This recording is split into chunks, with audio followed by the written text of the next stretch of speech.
All right, quick. How many trades have there been on average on trade deadline day since 1968? I'll give you a minute. Yes, NHL trade deadline day is finally here. The day we expect a frenzy of trades to happen just before the 3 p.m. deadline, but in reality, most end up happening in the weeks leading up. Big trades can still happen. It's happened in the past, so we figured what better time to give you a brief, not at all comprehensive history of the NHL's trade deadline. Let's start with the basics. If you're wondering how the actual deadline day is chosen, the CBA says that it has to happen 40 days before the last day of the season. But that hasn't been true the last 3 seasons. It's been 41 days. Go figure. Since 1968, we've had a total of 612 trades take place on deadline day, which works out to about an average of 12 trades per day. Not too shabby. Also the answer to the question right off the top here. Included as part of the number, 1,147 players have been traded with 423 draft picks swapped. Now I'm going to show you 4 teams here. You have to guess which team has made the most trades on deadline day since 1968 when the league first expanded.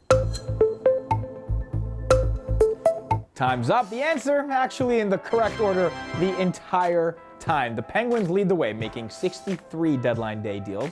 The Canucks right behind with 61. The former Jets, now Yotes, have done 57. The Rangers just behind at 55.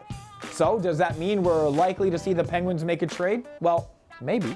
Not only are the Penguins looking pretty good this season. The only one. Crosby, he centers, they score! Only one pair of active general managers have ever hooked up on a trade more than 2 times on deadline day. One, of course, is Pittsburgh's own Jim Rutherford. His partner, Dale Talon of the Panthers. They've linked up 3 times for deals, so maybe a Penguins-Panthers trade. Funny story, Jim Rutherford was actually traded on trade deadline day himself as a player. He went from the Leafs to the Kings back in '81. Habs GM Marc Bergevin shares the experience, except he did it twice.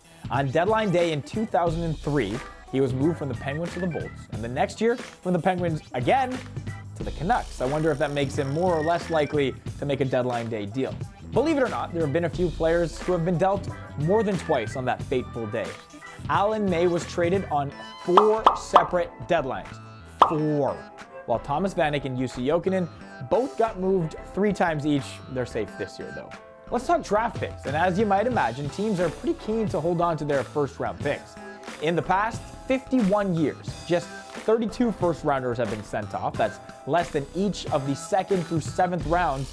And believe it or not, a 12th round pick has been part of 2 deals since '68. Imagine a 12th rounder being a sticking point.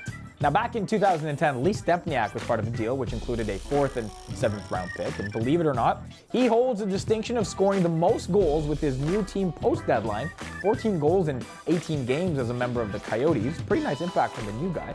Funny enough, the record for most points with your new team was set that very same season. Peter Mueller put up 20 points in 15 games after being traded from the Coyotes to the Avalanche. The Yotes gave up and acquired a big point guy. It's pretty cool.